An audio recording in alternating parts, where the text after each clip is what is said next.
The story begins when Hiraku wakes up at the crack of dawn because of a dream about his own death.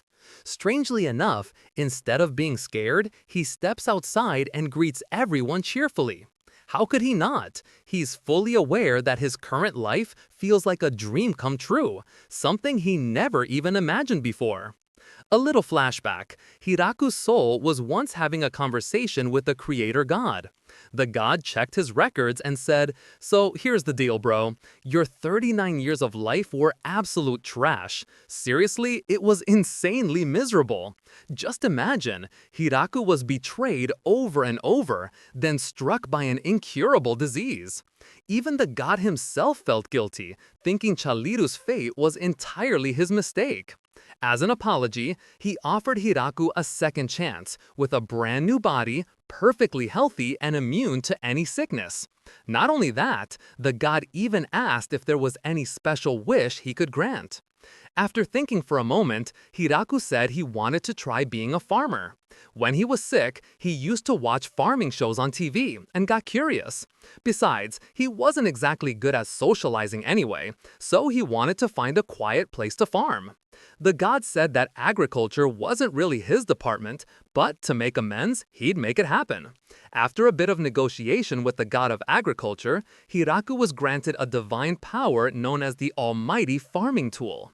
And suddenly, Hiraku found himself standing in the middle of a forest that would later be known as the Forest of Death. He was overjoyed, his body was healthy, he could move freely again. Without wasting time, he decided to begin his new life as a farmer there. He wondered how to use the almighty farming tool. Then suddenly, it appeared in his hand in the form of a hoe. Hiraku immediately tried digging the soil and realized he didn't feel tired at all. The soil was soft and fertile, perfect for planting vegetables, he thought. But then Hiraku remembered that food and water came first. He set off to look for a water source.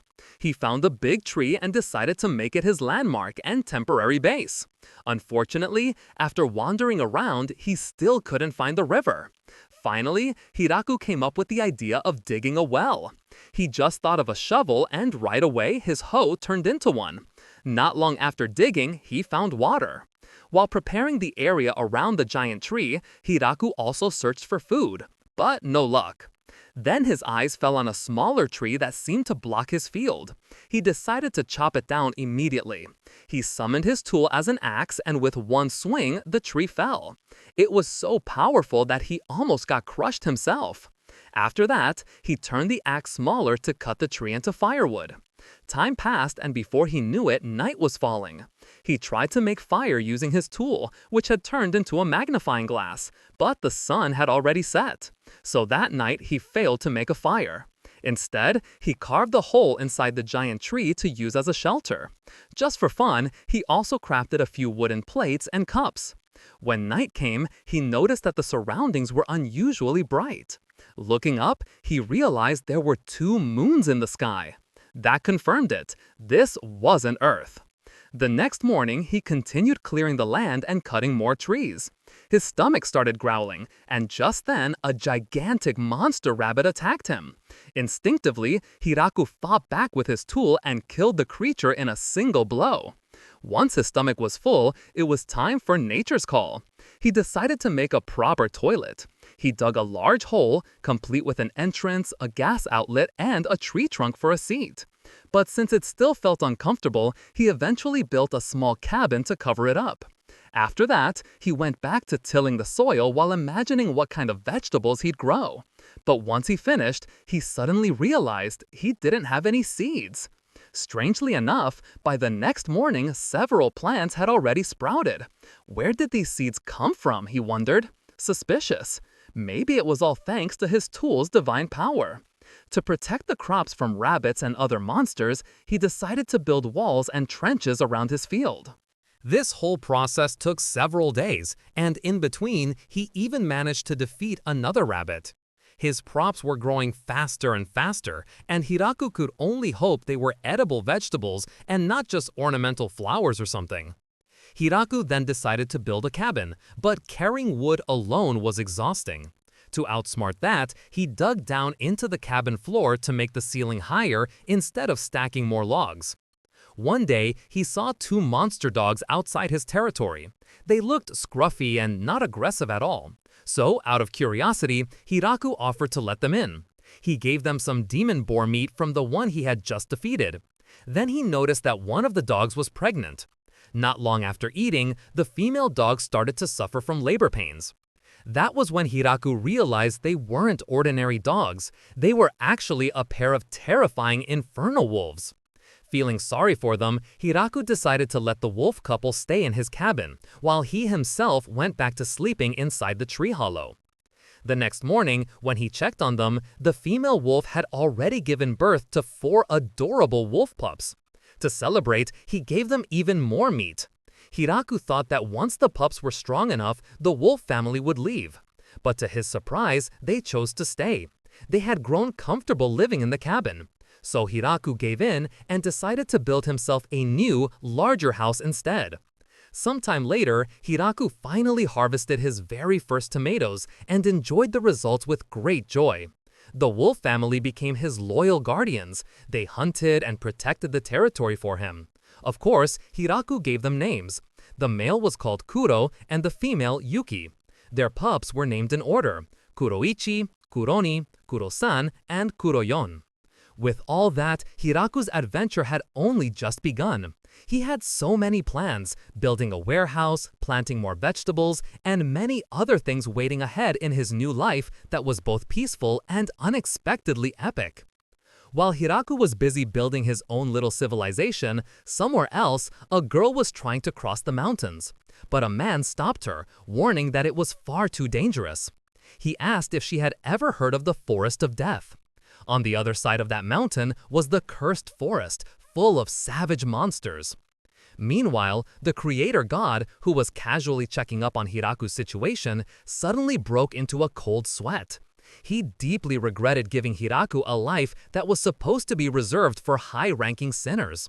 When he checked the location, he panicked. "Oh no, I accidentally placed him in the Forest of Death," the god thought, realizing he had made a fatal mistake. But Hiraku himself was completely relaxed. He had discovered the hidden cheat of his power. When preparing land, if he imagined a specific crop, that crop would magically grow. Hiraku was overjoyed with his life and knew it was all thanks to the kindness of the gods. As an expression of gratitude, he carved small wooden statues of the creator god and the god of agriculture to use as prayer idols. After that, Hiraku decided to try growing some fruit. While waiting for them to grow, he played with the infernal wolves. He realized that without them, his life would have been unbearably lonely. These wolves were also excellent living GPS.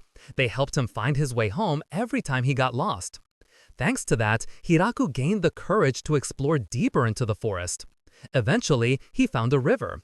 That gave him a brilliant idea: to build an irrigation channel that would bring the river water directly to his place. But the distance was quite far, about a 30-minute walk. Before starting that massive project, Hiraku had another priority: to build another toilet near the river. In typical Hiraku fashion, he thought of turning his tool into a wheelbarrow so he could run while carrying loads without feeling tired, thanks to its divine power. He didn't forget to expand his field too, planting more varieties of vegetables. He even managed to grow soybeans, though he got frustrated since he didn't have any salt for seasoning. Time passed, and the weather began to grow colder. Hiraku saw snow forming on the mountain peaks and started to worry. How cold would winter be in this place? He quickly moved to prepare food and firewood supplies. Then, a giant demon spider appeared out of nowhere. Instead of attacking, the spider turned out to be friendly. It even made Hiraku a handkerchief. Eventually, the spider decided to live in the giant tree that served as Hiraku's landmark. And as it turned out, it loved eating potatoes. In return, the spider made him clothes out of animal hides.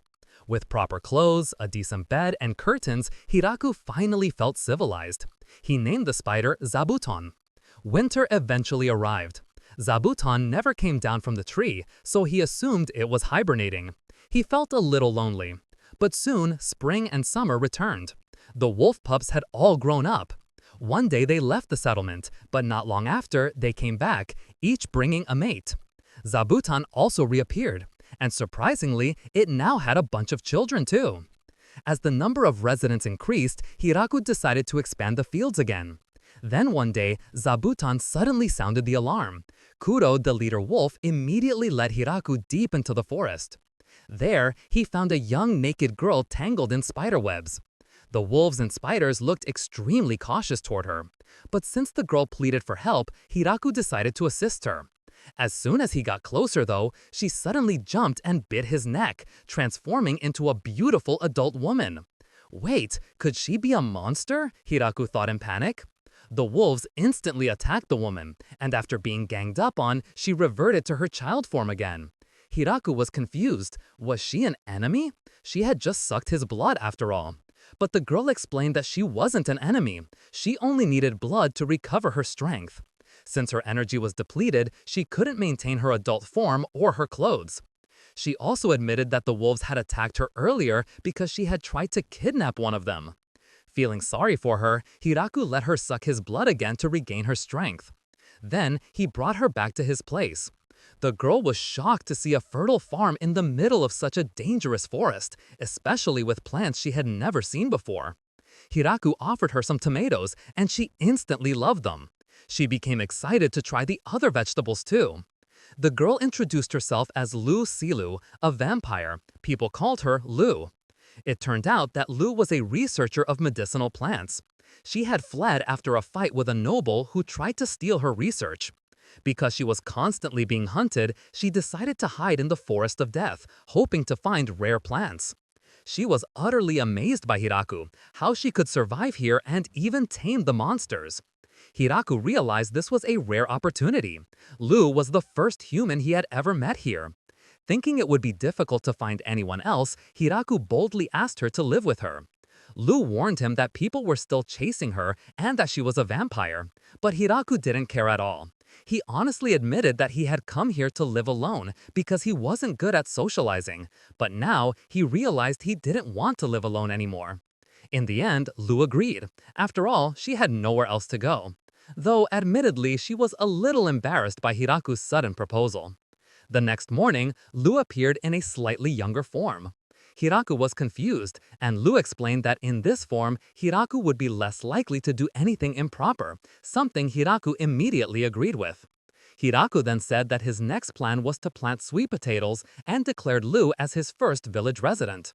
Kuro the wolf seemed to disagree, so Hiraku corrected himself, saying that Lu was more like the 30th resident after counting all the wolves and spiders. Lu then asked if Hiraku could grow medicinal plants, and he agreed to try. Lu said they would need to find seeds first, but Hiraku calmly told her he didn't need any. As her contribution, Lu, who could use magic, installed glowing lights in the toilets and around the settlement. The salt problem that had been bothering Hiraku was finally solved. Lu pointed out that one of the ground layers there was actually salt. She was shocked that he hadn't noticed even though he dug so many holes before. Just as life started to settle down, Zabuton sounded the alarm again. It was becoming a routine by now. Hiraku and Lu rushed over and found another girl caught by the wolves and spiders. The girl apologized for attacking and begged Hiraku for help. When released, she immediately used magic to heal herself.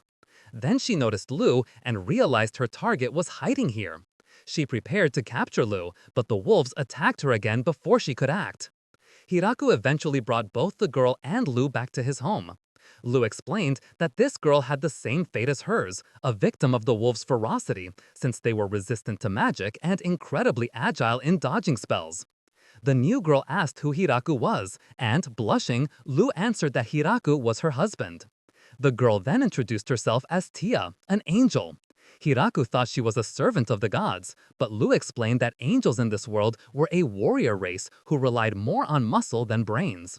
Tia, who usually went by Tia, explained that she had been chasing Lu because there was a bounty on her head due to the destruction she caused in a city. Lu was indeed fond of experimenting with strange potions and medicines, and if anyone disturbed her, she tended to blow everything up. Lu defended herself, saying it only happened once, and that those nobles were truly annoying and deserved a lesson. She admitted it was an accident, though eventually she confessed she might have gone a bit too far. He ran into the forest after realizing how weak he was after fighting the wolves. In the end, Lu offered Tia to live with them, guessing that Tia might also enjoy staying there. Tia agreed, and Lu immediately invited her to take a tour around the fields. They spent that day harvesting vegetables together. And just like Lu, Tia instantly fell in love with Hiraku's cooking. A few days later, Tia came to Hiraku to talk. She asked if they could grow more strawberries. Hiraku didn't mind the idea, but gave her a realistic view.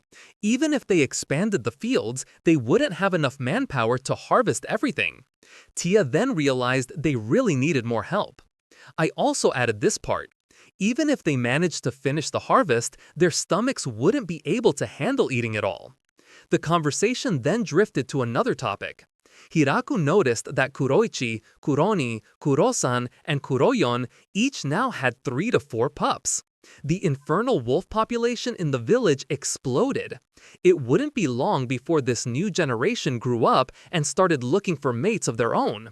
Lu immediately caught what that meant. Their numbers would keep increasing. Hiraku got a headache thinking about it, realizing the doghouse he built wouldn't fit them anymore. So Hiraku decided to build a special dog housing complex next to the fruit orchard. Up until now, Hiraku still hasn't named all the new wolf pups because there are just too many. It's exhausting, man. And it's not just the wolves. Hiraku also saw Zabutan's children starting to go on journeys, although some chose to stay in the village. One day, Tia told Hiraku she'd be leaving for a while, then she just flew off somewhere. A few days later, Tia came back, but this time she wasn't alone. She brought along a group of beautiful high-elf girls.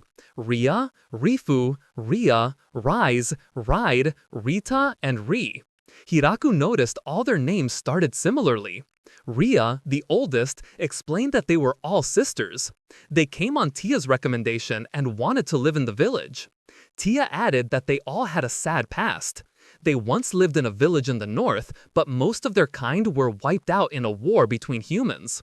Since then, they had wandered as refugees, searching for a new home. Lu also helped persuade Hiraku to accept them, saying that high elves were an all-around capable race. They might look young, but Ria explained that she, the eldest, was a little over 400 years old, and Ri, the youngest, was slightly above 300. Hearing that, Hiraku was left speechless. Since Tia and Lu kept insisting, Hiraku eventually agreed, but with one condition. They had to get along with their future housemates. Ria was confused, and Lu casually introduced Juton and the infernal wolves. As a result, the elves all fainted on the spot, one after another. Since the elves decided to live there, Hiraku built them a big house. It turned out the elves were incredibly skilled in construction. Hiraku naturally became a laborer under their command. His job was just digging and hauling wood. After 10 days, the house was finished, large and stunning. Hiraku felt a bit jealous, but at the same time learned new building techniques, giving him ideas to renovate his own cabin. The elf's house had a huge common hall for gatherings, storage rooms on both sides, and private bedrooms on the second floor. Hiraku was also surprised by their lifestyle. His image of elves was that they woke up at sunrise, slept at sunset, lived in harmony with nature, ate fruits, and avoided metal. Ria immediately refuted that, saying, "Don't underestimate the forest. If you live like that, you'll die fast." She explained that they actually planned to mine and become blacksmiths. They even built a furnace to smelt metal, something Hiraku thought only dwarves did. Not long after, they started producing all kinds of goods. When he received an iron pan, Hiraku was overjoyed. He felt their civilization had advanced rapidly and thought these elves could do just about anything. But then he said there were still a few things they couldn't do, like settling down and reproducing. Hiraku thought they'd achieved the first part already, but chose to stay silent about the second, especially when he saw the elves smiling at him meaningfully. Later, the elves found some wheat. Ria explained they had harvested and turned it into flour. Ria, the youngest, asked if they could bake bread, showing a jar of yeast they had brought. Hiraku was thrilled. While he was enjoying the warm bread, a thought suddenly struck him. He asked Lu whether this land had an owner. Lu explained that this forest belonged to no one, but technically, it was under the Demon King's territory. Hearing that, Hiraku panicked, but Lu calmed him down, saying that since Hiraku built everything from scratch, this land should rightfully be his. Tia, Lu, and Ria were deeply impressed by this man. Not only could he tame legendary monsters, but the crops he grew were unbelievably fertile. Yet on the other hand, Hiraku's knowledge of the outside world was practically zero. He had wrong stereotypes about elves and didn't even know what angels were. The girls concluded that Hiraku wasn't just ignorant, he was simply special. Meanwhile, Hiraku was in his cabin carving a wooden cup. He suddenly remembered that his water channel project had stalled. Not long after, Zabuton came and showed him that she had caught a queen bee. Since he didn't plan to eat it and the beast seemed tame, Hiraku decided to build a small house for her, hoping to harvest honey someday. Tia, who was flying above, got curious, but when she found out it was a beehive, she immediately ran away in fear. Hiraku then realized he needed to plant flowers for the bees. After that, Hiraku began digging a large hole to make a reservoir. He explained his plan to channel water from the river. Ria asked how far he'd gotten with the waterway. When she heard he just started, she advised him to choose the right material first. Hiraku thought about using stone, but Ria said it would be too hard to find. Using wood wasn't efficient either, since it would leak too much. In the end, Hiraku used clay, shaping and compacting it with his almighty farming tool until it became as solid as concrete. The elves then got to work building the foundation. While Hiraku focused on connecting and layering the water channels, he also managed to catch some fish. Tia and Lu recognized the fish as fierce ones from the Forest of Death and doubted whether they were safe to eat. They told Hiraku to taste it first. When Hiraku was fine afterward, they finally joined him in eating. And it turned out the taste was insanely good, man. Hiraku was also shocked to find out that he could grow rice. With the new irrigation channel, he immediately made a rice field. The girls at first thought he was making a fish pond, but Hiraku explained that it was for planting rice. The rice grew super fast. After harvesting, Hiraku taught them the process. He used his tool as a threshing machine, then used a mortar and pestle to separate the husks and polish the grains. The girls got tired just watching and asked when exactly he'd get to eat. Hiraku patiently explained that the rice had to be cooked first. In the end, he made rice balls or onigiri filled with salted fish. The result? The girls loved them so much that they ate everything, leaving only a single grain of rice for Hiraku. The next problem was bathing. The girls could clean themselves with magic, but Hiraku couldn't. So he decided to build a hot spring bath or onsen. They said at first that they could just bathe in the river, but Hiraku explained how great it was to have an onsen, especially in winter. The warm water felt heavenly. The bath project went smoothly, but Hiraku started thinking about the wastewater problem. Tia came up with a genius idea: use slimes. The slimes would eat the waste and purify the water. Tia even brought several slimes over. Hiraku then made a purification pond for them. Tia added that the slimes could also be placed in the toilet, but Hiraku couldn't bring himself to do his business on top of the slime's head. Hiraku also found several wild mushrooms. Since he didn't know which were poisonous, he used his tool again, striking wood while picturing shiitake, shimeji, and other tasty mushrooms. And it worked. That night, Hiraku taught the girls how to use the onsen. He explained the order: take off your clothes and rinse your body first in the washing area. Ria interrupted and said it'd be easier if Hiraku just demonstrated directly. Hiraku agreed and began showing the steps. When he entered the hot bath, he almost melted from how blissful it felt, man. The girls who saw him couldn't wait any longer and followed his example, joining him in the bath. Hiraku, startled, tried to leave to give them privacy, but the girls stopped him. They said it'd be better if they all bathed together. That way they could save heat and not have to reheat the water. Surrounded by beautiful and cute girls, Hiraku couldn't relax at all. He thought about building a separate bath just for men. But the girls immediately protested, saying that if he did that, the onsen would end up being Hiraku's private bath, and that wouldn't be fair. The next morning, Hiraku was overjoyed to see he had successfully grown several types of mushrooms. The plan for that night was a mushroom hot pot feast. But the plan got slightly disrupted when he heard the wolves barking. It turned out they had found and herded 5 new elves into the village. When the new girls introduced themselves, Hiraku immediately noticed a pattern. All their names started similarly. So of course, they were sisters too. It was like some sort of family franchise. One of the elves explained that she knew them. They used to live in the same village but hadn't met for around 200 years. Without much talk, Hiraku welcomed them to stay. Ria enthusiastically said they should start building a house for them right away. She even offered to renovate Hiraku's house to make it cooler while they were at it. Meanwhile, from a different point of view, Kuro the wolf was observing his master. He clearly noticed the number of women around Hiraku kept increasing. Kuro then remembered his past. Back then, he lived alone in the forest, a tough fighter who never lost to any other beast.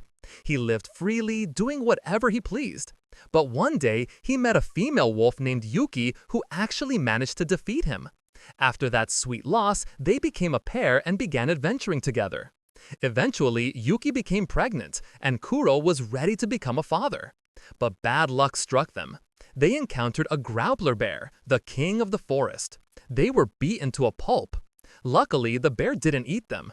With severe injuries, they could no longer hunt. They became so weak that even ordinary prey could drive them away. Eventually, they reached the center of the forest, a place even the grappler bear avoided. There, they found a human living alone. Normally, humans in this forest would only hide and never settle for long. Kuro wondered how such a weak human could survive. But then, he felt the infinite power coming from Hiraku's almighty farming tool. Kuro thought his and Yuki's lives would end there. But to his surprise, Hiraku gave them food and treated their wounds. From that moment, Kuro and Yuki decided to serve and become Hiraku's loyal subjects. Hiraku gave them names, a home, and before long, their family grew larger. That ordinary human, Hiraku, also became the leader of their group. The only thing that worried Kuro was that Hiraku seemed unaware that they were inferno wolves, terrifying high-ranked monsters.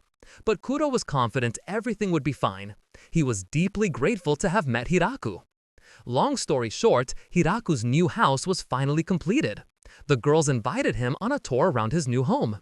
When they reached the room with a door secured by a latch, Hiraku grew curious. But when he opened it and saw a double-sized bed inside, he quickly shut the door again, pretended he hadn't seen anything, and walked away awkwardly. The next day, Hiraku decided to cook something special: curry. He invited the girls to his herb garden, where many unfamiliar plants were growing. Hiraku explained that thanks to his sacred tool, he could cultivate tropical plants that normally couldn't grow in snowy regions. He began gathering ingredients like cumin and turmeric to give the curry its signature yellow color, as well as coriander. Hiraku explained that coriander seeds had to be ground up, but their leaves had a distinct smell that made the wolves run away.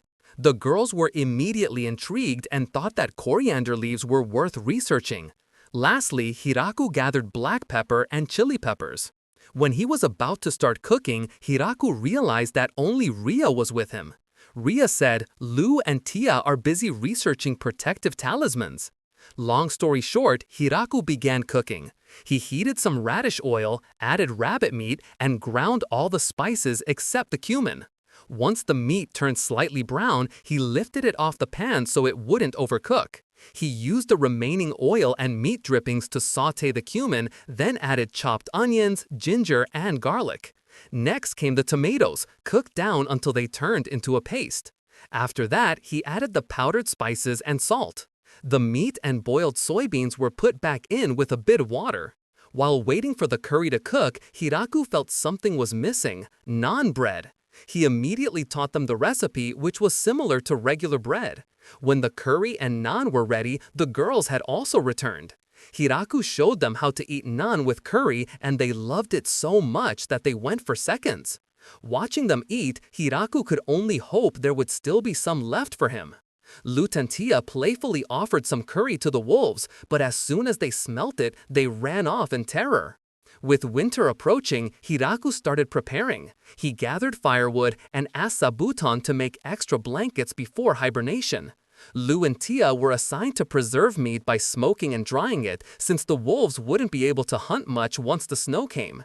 Hiraku himself was busy building a vegetable storage area. He made a 2-level box, vegetables went on top, covered with blankets and snow. The melting snow's liquid would gather below, keeping the vegetables dry. Watching the girls use magic made Hiraku wish he could do the same, but he was grateful to have them around. He felt like all he could do was farm and cook. Hearing that, Lu immediately objected, saying that Hiraku was the most amazing one since he managed to survive alone in a forest like this. Long story short, winter finally arrived. They spent most of their time indoors. To keep from getting bored, Hiraku made several board games like reversi, chess, and mahjong. When they played reversi, Lu underestimated the simple rules, but Tia realized the game actually required complex strategies. Lu, annoyed because Hiraku praised Tia, immediately challenged her. In the middle of the game, Tia was about to win. Lu, unwilling to lose, accidentally knocked over the game board, scattering all the pieces. She suggested restarting, but Tia calmly used magic to restore every piece to its original position. Lu knocked it over again, and Tia restored it again. Eventually, Lu gave up and challenged her to 2 out of 3 matches. Hiraku glanced at the other players and saw Kuro giving strategic advice to the elves. He was then half shocked to see the other wolves seriously playing chess. They not only understood the rules, but played incredibly well.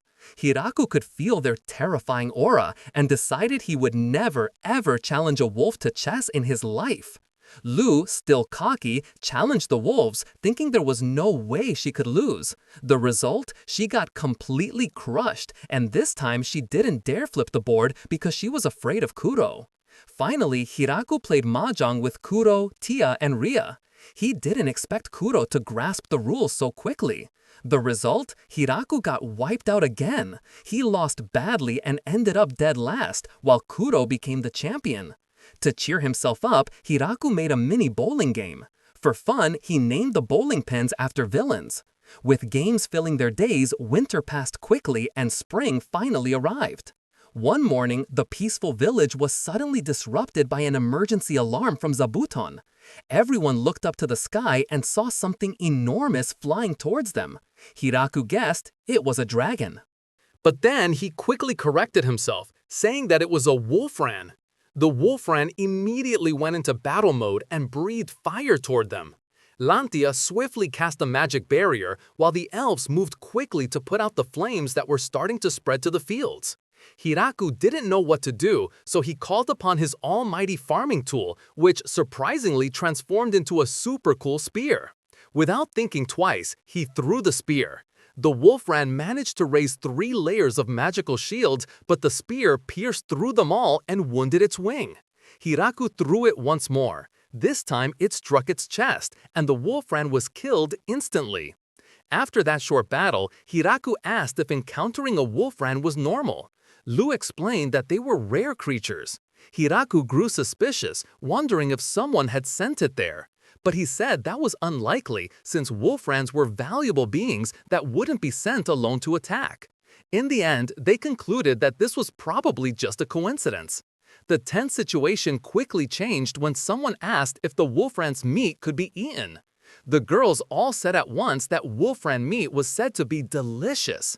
Hiraku immediately cooked 3 different dishes using the wolfran meat, which successfully made everyone addicted. While eating, Lu asked Tia if she could withstand Hiraku's spear throw. Tia honestly said that if even a wolfran couldn't handle it, there was no way she could either. Lu felt relieved that their first encounter had been with the wolves and not directly with Hiraku himself. Meanwhile, in the demon kingdom of Galgardo, the great generals were holding a meeting. They had received a report that a wolfran had been slain. General Randon couldn't believe it, since normally it would take an entire military force to defeat even one wolfran. General Bajel added that the wolfran had been attacked from the ground and killed in only 2 strikes. Randon turned pale, terrified that they wouldn't be able to fight someone that powerful. They decided it was best to just stay quiet. Elsewhere, in a dragon's lair, 2 dragons named Dorse and Gucci were also talking about that battle. Dorse asked Gucci what would happen if he were hit by that spear. Gucci calmly guessed that the spear would most likely pierce straight through his body and leave a hole. They both agreed that attacking that man would be an incredibly stupid idea. Back in the village, while enjoying the wolf ran me, Hiraku felt something was missing: alcoholic drinks. He decided to make wine. The girls got excited and harvested the grapes in no time. Hiraku prepared a large container and asked the girls to stomp the grapes. At first, they felt a bit shy, but the elves came up with the idea to sing songs from their homeland to make it more fun. They successfully filled several barrels, and Hiraku let the natural yeast from the grape skins handle the fermentation process. At first, Hiraku worried he might have made too much, but after hearing the girls say that this much wine would be gone in no time, he started worrying that he hadn't made enough. In another realm, the realm of the gods, the creator god was secretly watching Hiraku and felt that he had done enough to atone for his mistake. But the goddess of agriculture immediately scolded him. The goddess was furious because the creator god had not only punished an innocent soul, but when trying to help, he had instead thrown him into the forest of death. What made her angrier was that the creator god had given Hiraku a replica of the holy spear Grime. The god tried to defend himself, saying that Hiraku only used it for farming and that he had already obtained permission. But the goddess grew even angrier, saying that the permission didn't include giving such an overwhelmingly powerful weapon to a human, one that should have instantly killed him by draining his energy. The god made more excuses, saying that Hiraku was fine because he had been given an extremely healthy body. The goddess also scolded him about the statue Hiraku had built, which depicted him as an old man. Finally, the goddess punished the creator god by making him sit still for 300 years. Back in the village, Zabutan gave another signal. This time, the wolves and spiders had captured another girl. Lu was shocked because it was her younger sister, Flora. Flora explained that she had followed Tia into the forest after fearing that her sister was being chased by angels. Hiraku offered her a place to stay for a while, and Flora agreed. But she still felt a bit awkward seeing Hiraku as her sister's husband. Lu immediately explained Hiraku's resume to Flora, that he was the master of the Inferno Wolves and had just taken down a wolf ran. Upon hearing that, Flora immediately went quiet and apologized. That moment made Hiraku realize something. He asked, "Wait, so Kudo isn't just a normal dog, but a wolf?" Then he asked what Inferno meant. Kudo immediately gave a demonstration by breathing fire from his mouth. Hiraku could only stare in awe, while Lu and Tia were completely shocked. They couldn't believe Hiraku had only realized that now after living with them for so long. After that, Flora became interested in Hiraku's idea to make miso and soy sauce from fermented soybeans. After a few days, Flora went home, but a month later she returned to settle in the village, this time bringing all her servants. The head maid politely told Hiraku that they were ready to serve him however he wished. Flora also brought along 2 cows, which made Hiraku overjoyed because that meant they could finally make butter and cheese. Seeing how the village population was becoming more diverse, Tia started feeling lonely as the only angel. She said her temporary goodbyes and flew off. Not long after, she returned with her own squad, 3 subordinate angels named Grand Maria, Kudel, and Corone. There were also several lizard men represented by Daga and 1 chicken. With the arrival of the ogre maids, all household chores were completed much faster. So Hiraku taught them some complex recipes, which surprisingly made the ogres develop a passion for cooking. The 3 angels became the village's security officers patrolling the forest, while the lizard men formed the construction team. Since all the lizard men looked the same, Hiraku gave Daga a small seal mark on his arm so he could be distinguished from the others. Not long after, Ria came back, bringing along all the elves she had found in the forest. Hiraku noticed that all of them were women and asked about the male elves. Ria explained that none of the men had survived, but they were planning to make new ones, in large numbers. Hiraku could only wish them the best and decided not to ask any further questions. A few days later, Hiraku gathered all the representatives for a meeting to decide the name of their village. Lu suggested naming it after Hiraku, but Hiraku didn't like that idea. Ria proposed naming it after the forest, but the Forest of Death village sounded way too scary. Finally, Zabuton pointed toward the giant tree at the center of the village. That gave Hiraku an idea, and he named it the Great Tree Village. That night, they held an inauguration party while drinking their first batch of wine. All the residents began calling Hiraku the village chief. Hiraku said that should be decided together later, but when the girls told him that everyone had already agreed, Hiraku officially became the sudden mayor of the Great Tree Village. Even though his position was new, his daily routine remained the same: farming, cooking, and taking care of his ever-growing family.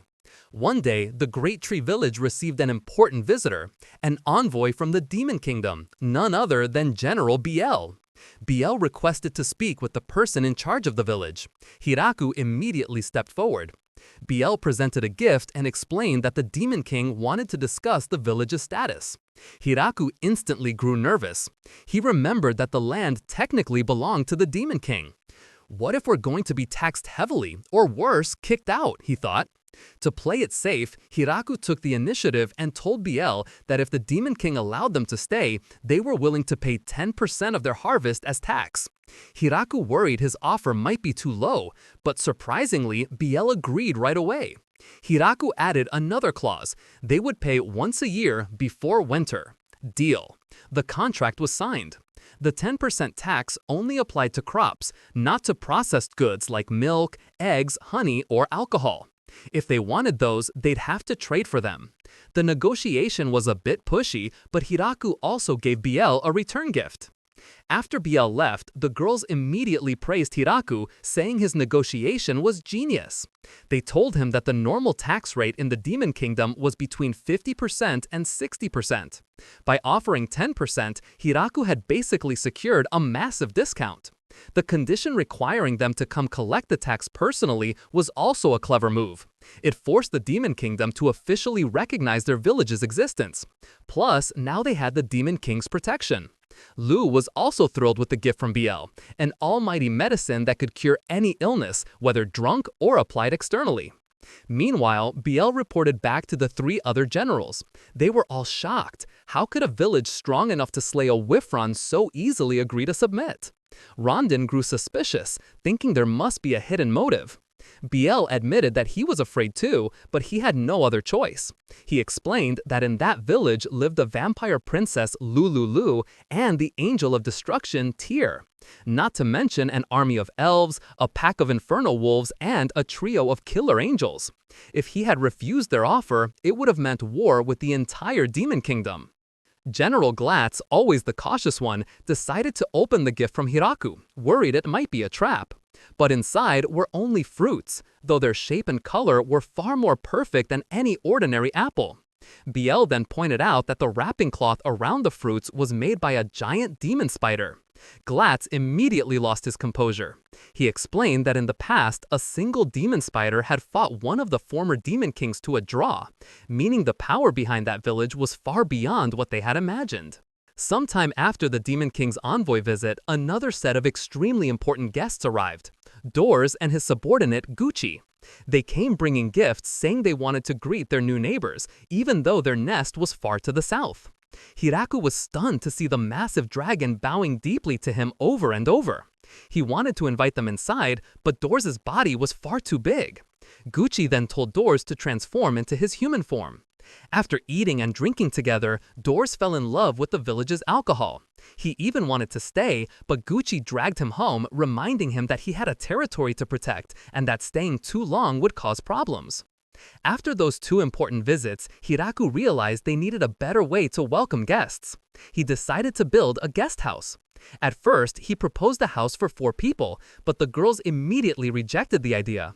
They said guests usually come in groups, so the building should hold at least 30 people. Hiraku also wanted to change their visitor reception protocol. Up until now, the procedure was that the angels would meet visitors, capture them, and drag them into the village. If Zabuton rang the alarm, everyone would instantly go into combat mode. Hiraku gave Zabuton a bell instead, to signal when guests arrived, not enemies. His idea for a small welcoming team consisting of just himself, Lu, and Tia was also flatly rejected. They said the team needed to be larger and more formal. Not long after, the new protocol was immediately tested.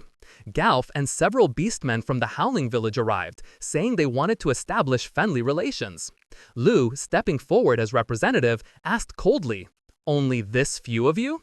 When Galf replied yes, she calmly said that any others they found would be treated as enemies. Sure enough, the infernal wolves dragged out several other beastmen who had been hiding nearby. Galf panicked and apologized profusely. They were finally allowed inside, but were immediately escorted to the guest house and locked in. Tia explained that since they hadn't followed the normal visitor customs, like bringing gifts or formal introductions, they wouldn't receive normal hospitality. At first, the girls refused to serve them good food or alcohol, but Hiraku managed to persuade them to at least offer some drinks. While sharing a drink, Hiraku asked how they had learned about the village. Galf explained that he had heard it from the Demon King's people. The Howling Village usually survived by hunting and mining, then trading with human villages. But because of recent trade problems, their economy had become unstable. That's why they were seeking new trading partners. As for the hidden scouts, Galf explained it was standard procedure. If the main team had in trouble, the scouting team could retreat and report back. The next day, Galf proposed opening a trade route. But since it would be difficult to transport goods there, he hoped Hiraku could come to their village instead. Hiraku thought he could use the Inferno Wolves to pull wagons, so he agreed to their first trade deal. Galf would bring silver, glass, and metal goods in exchange for food. He agreed. When Galf was about to leave, he apologized for not bringing any gifts. He admitted that in their village, such customs didn't exist, and they were also struggling financially. Hiraku wisely replied that what mattered wasn't the value of the gift, but the goodwill behind it. Some time passed, and Hiraku felt it was about time to send their first trade caravan to the Howling Village. But all the girls firmly forbade Hiraku from moving himself. In the end, they decided that Tia would go, accompanied by several lizard men. The normal journey would have taken 10 days, but Dorse the dragon offered his super-fast dragon chauffeur service for just 1 barrel of wine. Ever since his first visit, Dorse often dropped by, always bringing gifts like treasure or weapons. So yeah, no one ever complained when he came. A few days later, Tia returned, along with Dorse, who was bawling his eyes out. Tia explained that at first, the beastmen were completely shocked at the sight of a dragon and refused to accept their trade goods. But thanks to Hiraku's advice about giving free samples, they eventually got hooked, and everything sold out. Dorse was sad because the wine barrel that was supposed to be his payments got traded away too. Hiraku comforted him, saying he could drink as much as he wanted tonight. Dorse instantly cheered up, man. Tia also brought another piece of news. The mayor of Howling Village asked if some of their residents could move to the Great Tree Village. Hiraku agreed. After all, they did need more manpower.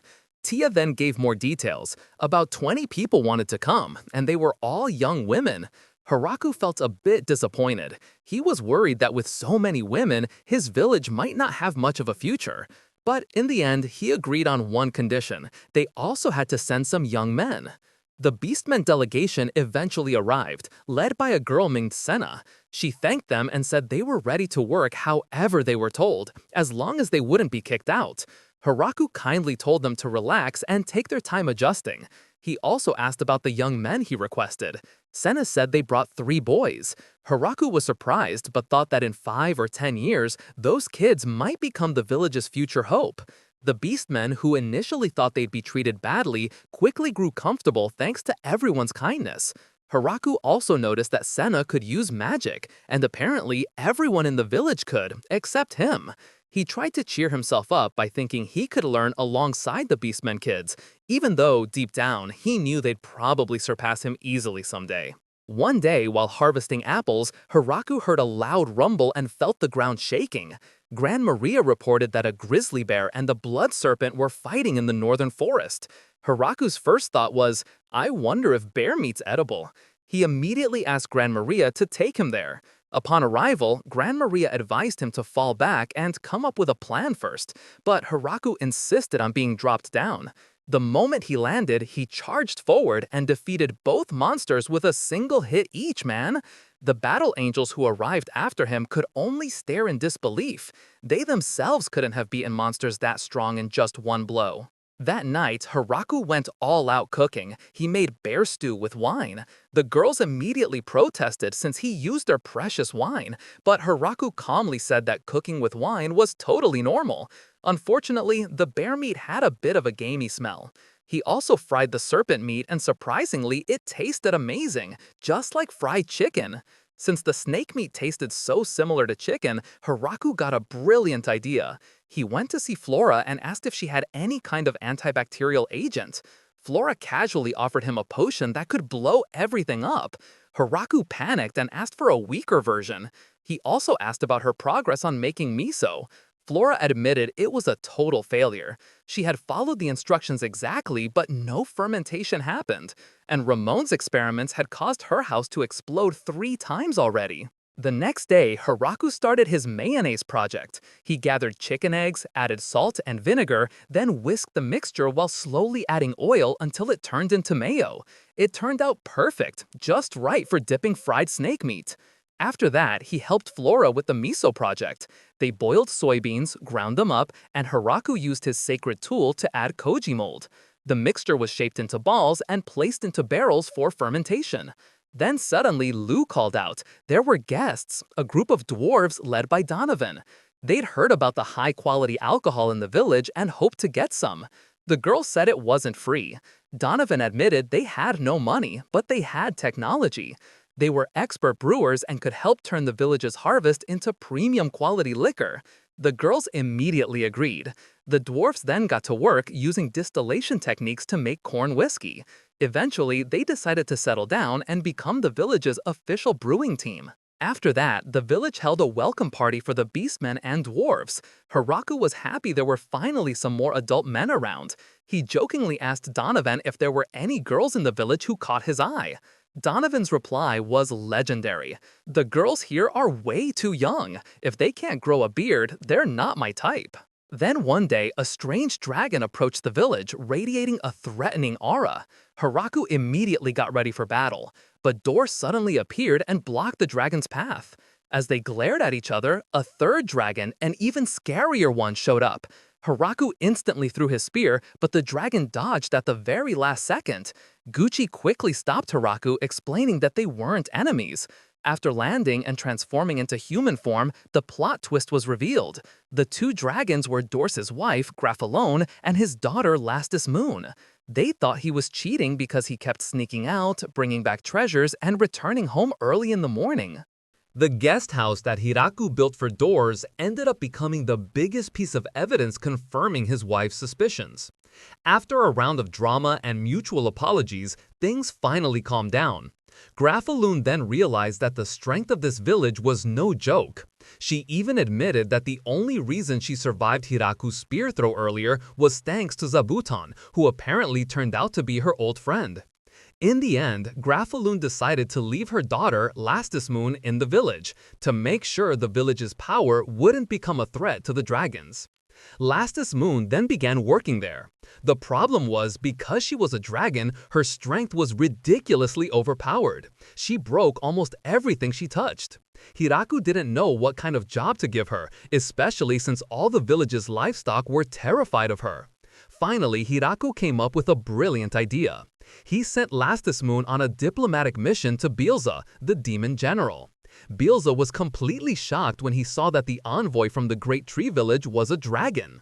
Lastus Moon awkwardly tried to negotiate, saying they wanted to trade fruit again.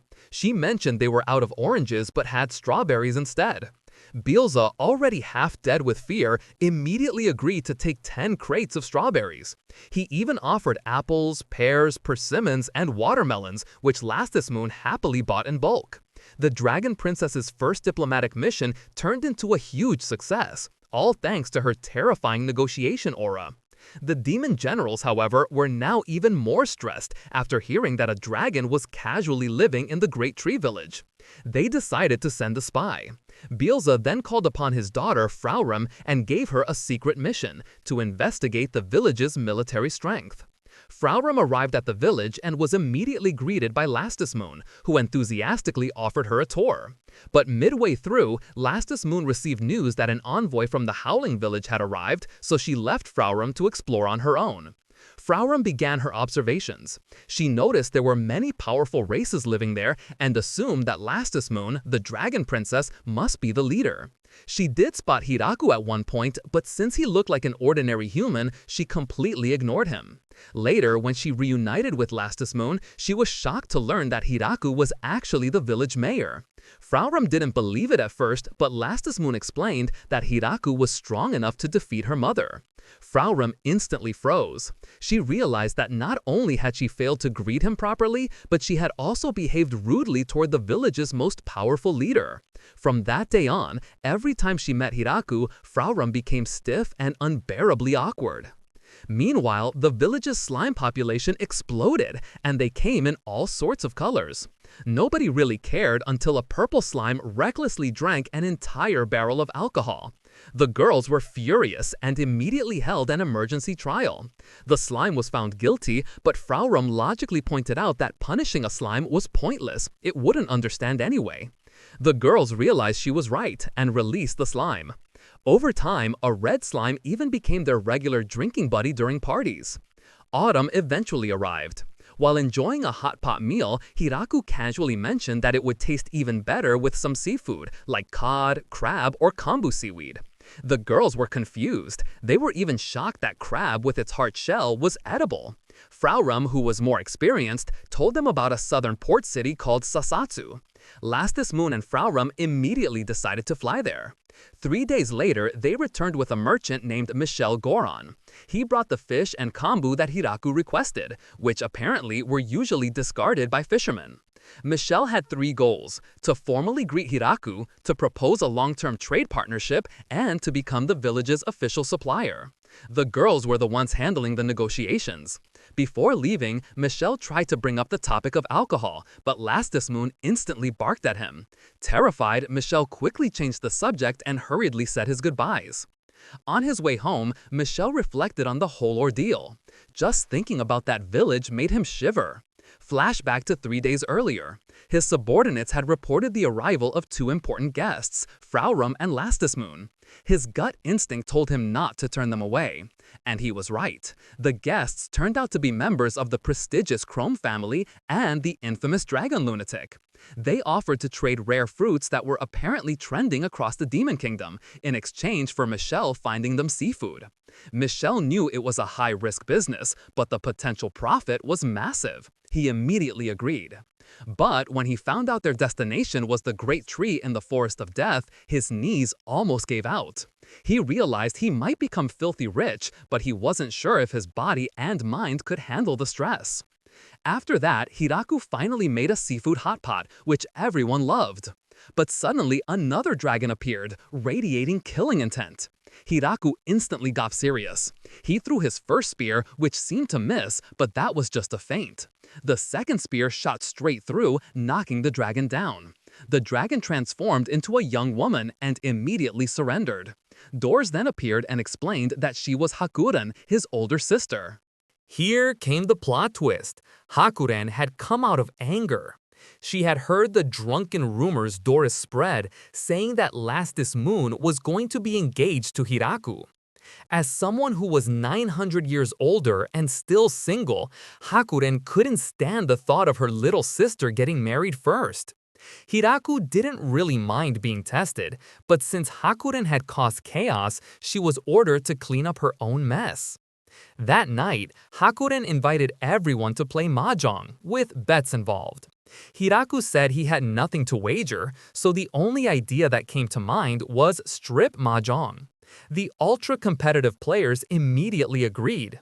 The result? They lost miserably until they were down to their last pieces of clothing. Meanwhile, in the Demon Kingdom, Beelzy reported that Hakuren had also shown up in Hiraku's village. General Glatz grew even more worried that they might soon lose the entire territory to that terrifying place. The Demon King instead started venting about how his daughter was currently sulking, and as usual, Randon had already run away again. Akwen finally decided to stay. Even though she often complained, she was good at doing pretty much anything and ended up becoming the teacher for the children in the village. One day, a group of Lamia girls, snake women, led by Juna, came bringing gifts and begging for their lives. It turned out that the young wolves and spiders had been fooling around cleaning a dungeon in the forest, which happened to be the Lamia's home. The kind-hearted Hiraku offered them a trade instead. The gems from their dungeon would be exchanged for harvest goods. He also politely asked that next time they visit, they should please wear tops since they were all bare-chested. The Lamia agreed and eventually opened a courier service. They became official transporters for the village's trade goods. In the Demon Kingdom, Princess Yuri was manipulated by a few noble girls. They told her that the Great Tree Village was evil and had taken Fararum hostage. Falling for their words, Yuri decided to send troops to rescue Fararum. Beal immediately rushed to the village to inform his daughter about this invasion plan.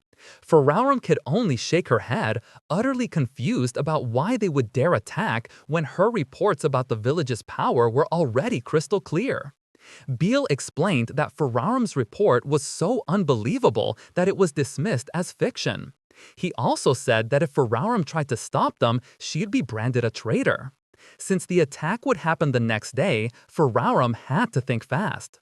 She then executed a brilliant covert operation. She hired Juna and 300 Lamia for a payment of 10 boxes of apples. The Lamia army easily intercepted the Demon Kingdom's forces midway and made them all surrender without any real fight. The war ended before it even began. As a result, the three culprits, Rosalind, Creskako, and Roge, were brought to the village. Fararum told Hiraku that the trio wished to serve the village as if their lives depended on it. Hiraku also noticed a fourth girl sitting on a throne. Here, Fararum explained that she was only there to observe. Fararum then instructed the noble trio to work properly and to hide their identities, including Princess Yuri, who was to be treated like an ordinary villager. At first, the three noble girls felt humiliated to live in such a remote place and tried to escape. But their resolve instantly vanished when they ran into the infernal wolves and the spider sentries. Terrified of being exiled, they finally started working seriously under Fararum and became village hall assistants. Seeing how peaceful the village was, Yuri deeply regretted ever trying to bring war there. She and Fararum, who were actually childhood friends, made up again. Yuri even began diligently helping out in the fields and managed to make the trio of nobles work as well. When the time came for Yuri to return home, the trio of nobles decided to stay.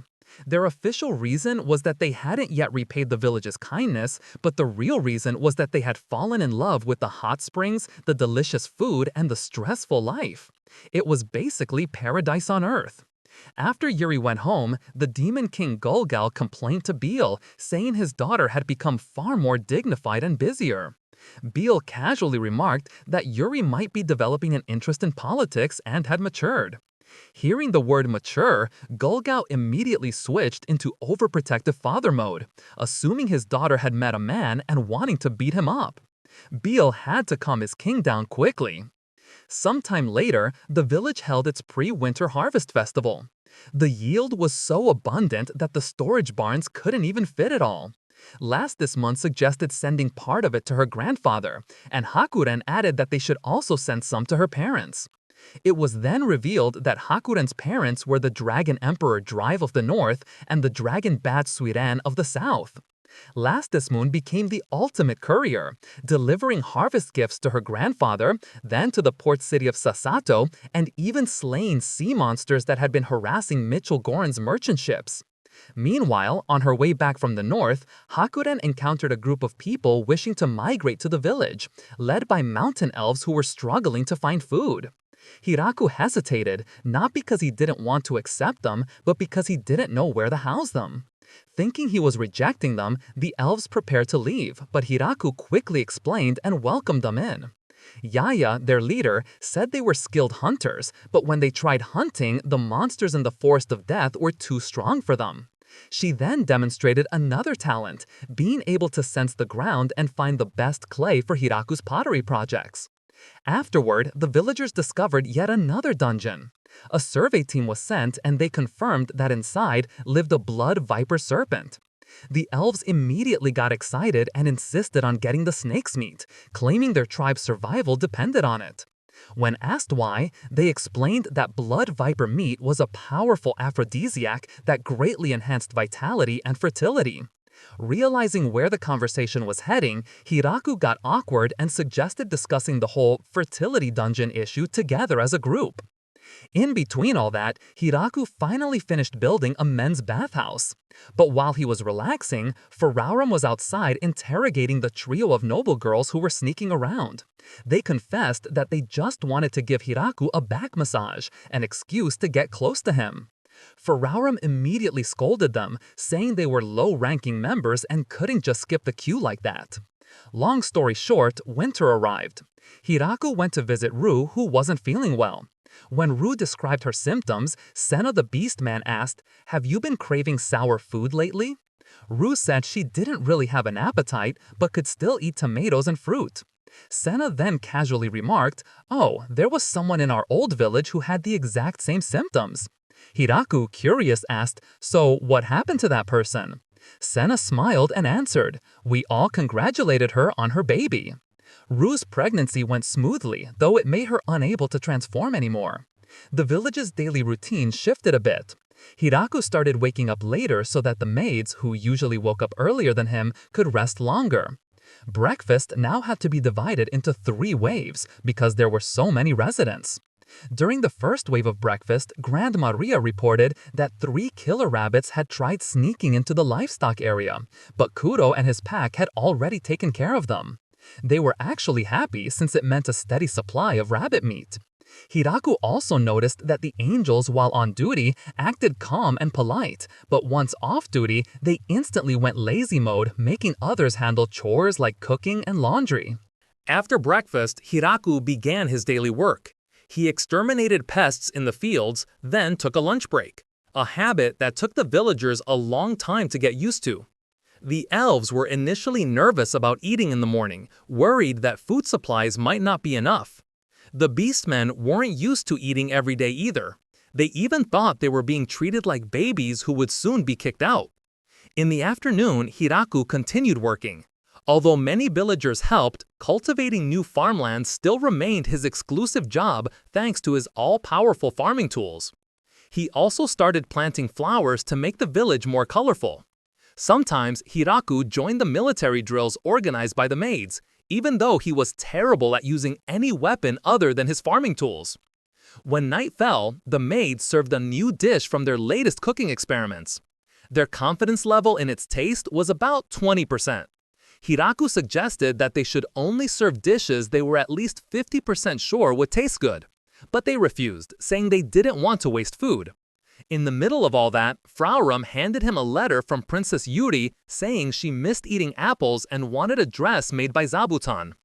After dinner and a short rest, Hiraku went to take a bath.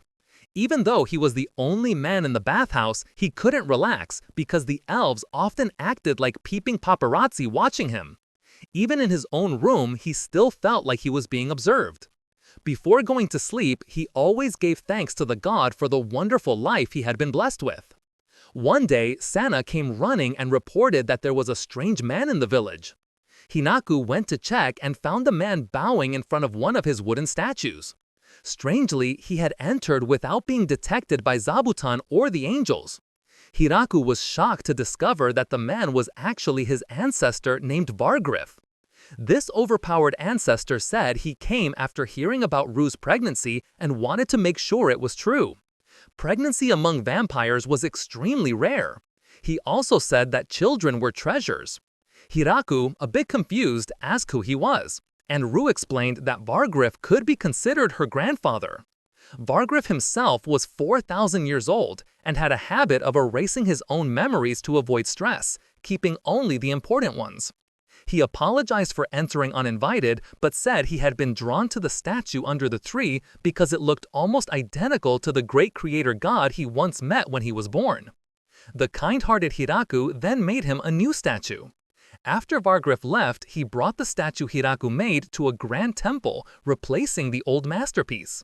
He ordered the priests there to secretly honor the Great Tree Village so as not to disturb Hiraku's peaceful life. As a token of gratitude, Vargriff sent a magnificent piano. Hiraku initially refused, but Vargriff said it was a gift to celebrate Rue's pregnancy. The piano was placed in the dining hall. The 3 village hall girls who understood fine goods realized it was an extremely rare instrument. They were dying to play it, but out of fear of damaging it, they asked Hiraku to buy a practice piano instead. Before long, many girls began learning how to play piano, unfortunately making it hard for Hiraku to sleep since they played until late at night.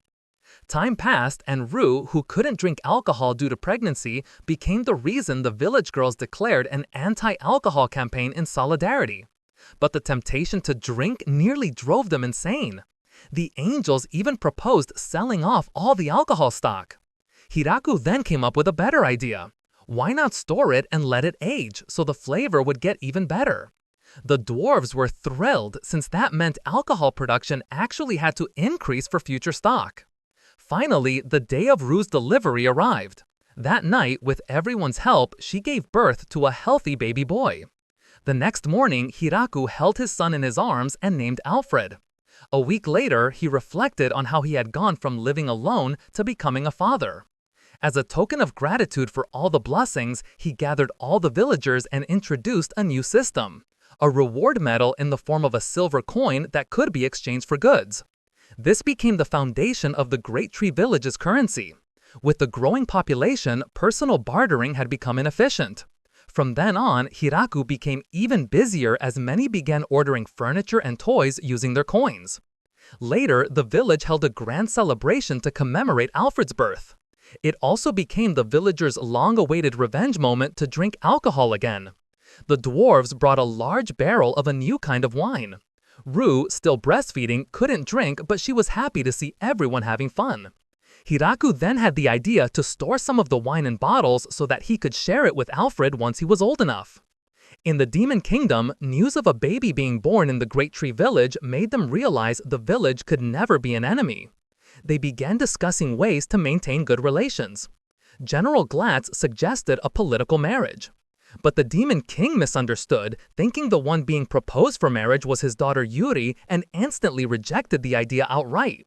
Finally, Tia, Hakuren, and Fraurum reported to Hiraku that over 100 war refugees wanted to migrate to the village. Hiraku realized the current village couldn't possibly fit them all. Rue then casually suggested, "Then let's build a new village." The other girls agreed, even suggesting it be named the Great Tree Village again. Hiraku knew this would be an enormous undertaking, but seeing everyone's enthusiasm, he agreed. A new adventure to build the second village was about to begin.